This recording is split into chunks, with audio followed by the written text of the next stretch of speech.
Japan's military leaders had no idea what hit them.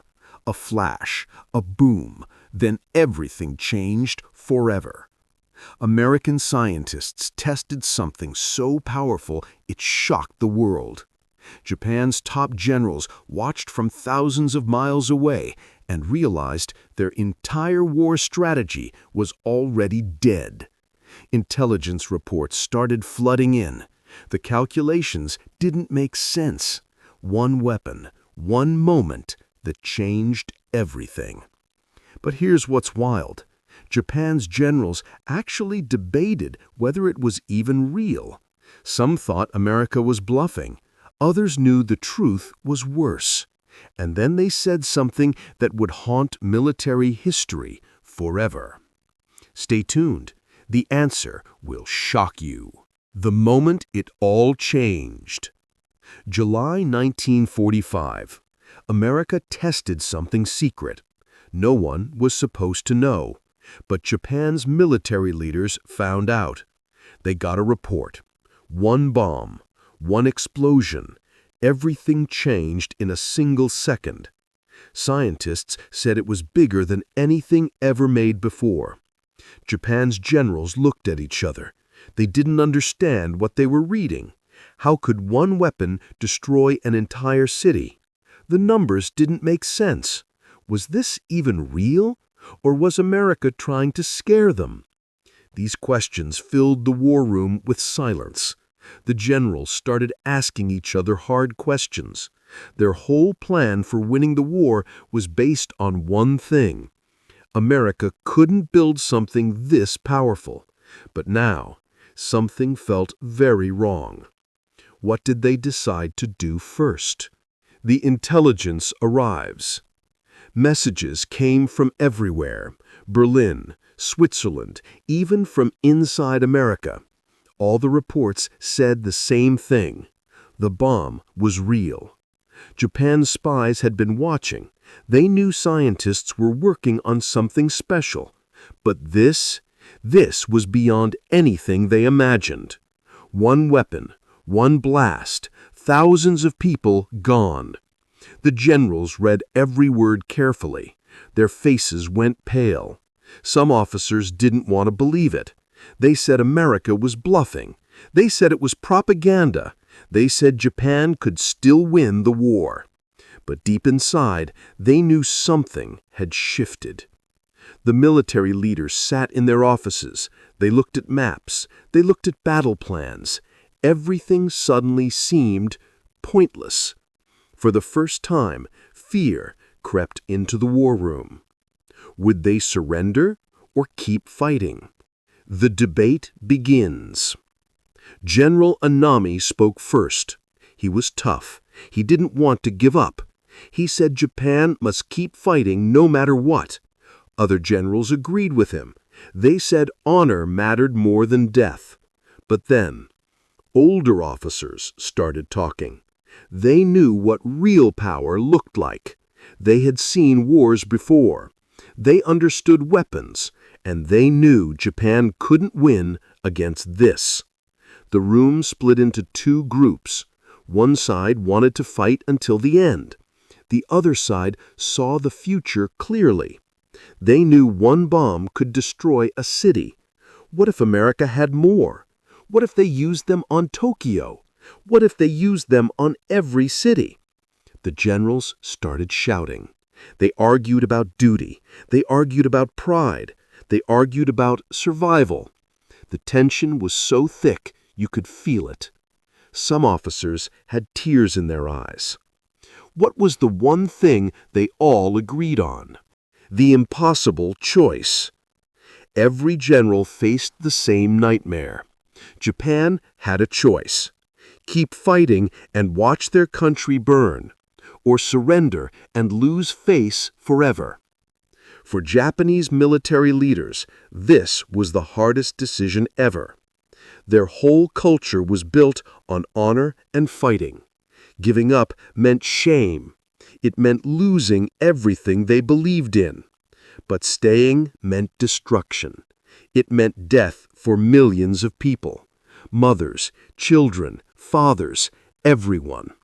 The generals looked at reports of the explosion. The pictures were shocking. The blast had turned sand to glass. Buildings simply disappeared. People vaporized in an instant. One general put his head in his hands. He said something nobody expected. He said, maybe, just maybe, fighting wasn't the answer anymore. This shocked everyone in the room. A Japanese general admitting that fighting might not work. This was unthinkable. It went against everything they stood for. But the evidence was impossible to ignore. The bomb changed everything. The bomb made old ways of thinking impossible. What did Emperor Hirohito think about all this? The secret meetings. Behind closed doors, secret meetings happened. Not all generals were invited, only the most powerful ones. They talked about things they couldn't say in public. They discussed surrender. They discussed peace talks. They discussed how to save Japan from total destruction. One general said something very quietly. He said the bomb might be Japan's only chance to survive. Other generals didn't want to hear this. They stood up and left the room angry. But the seed was planted. Some leaders started thinking differently.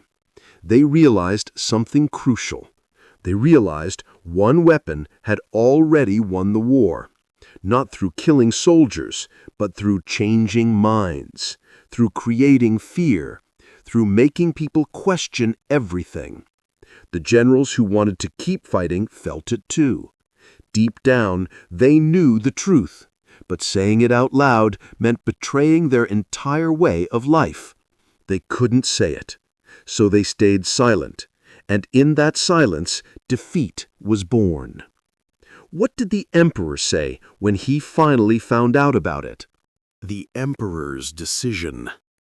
Emperor Hirohito listened to everything. He heard both sides arguing. He heard the generals shouting. He understood the weight on everyone's shoulders. Then he did something shocking. He spoke. When the emperor speaks, everyone listens. Every word matters. He said Japan had to think about its people first. He said the bomb proved America was too strong. He said continuing to fight meant watching Japan disappear. This was the voice they needed to hear. This was permission to do what many secretly wanted. Permission to stop fighting.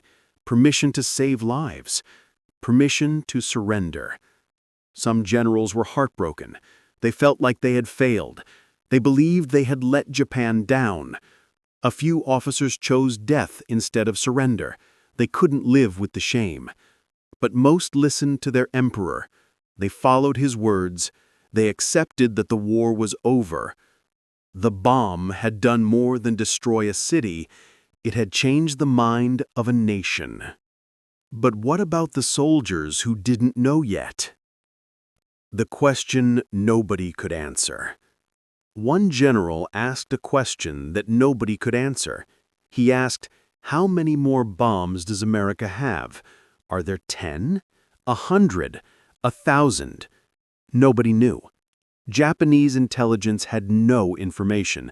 They were guessing in the dark. This uncertainty became a weapon itself. If America had unlimited bombs, Japan couldn't win. If America had only one, maybe Japan could continue. But nobody knew which was true. This made the decision even harder. The generals had to choose based on fear and guessing. They had to imagine the worst and prepare for it. What if the Americans used bombs on Tokyo? What if they used them on every major city? What if civilians were targeted? These questions kept the generals awake at night. They haunted every conversation. They made every decision feel impossible. But one thing was clear. They couldn't risk finding out. They couldn't risk another explosion. They had to end the war before another bomb fell. Did Japan know America had already built a second bomb? The shocking truth emerges. After the war ended, Japan found out something terrifying. America didn't just have one bomb, they had already built two. Two bombs were ready to drop. Hiroshima was bombed first. 3 days later, Nagasaki, a second city, a second explosion, a second nightmare. Japanese leaders realized they had made the right choice. If they had kept fighting, more bombs would have fallen. Tokyo could have been next, maybe 5 cities, maybe 10, maybe all their major cities. The generals understood they had prevented total destruction. By surrendering when they did, they saved millions of lives. This was the truth that nobody wanted to admit before the war ended. But after seeing what happened in Nagasaki, the truth became clear. The bomb wasn't just a weapon. It was the end of everything. It was a new kind of power. It was the beginning of a new world. One where one nation could destroy another without armies or soldiers. What did this mean for the entire world? The words that mattered most. One general's words became famous. He said something that people still remember today. He said, "We have been defeated by a new weapon." Simple words, but they meant everything. These words admitted the truth. These words meant the old ways of war were dead.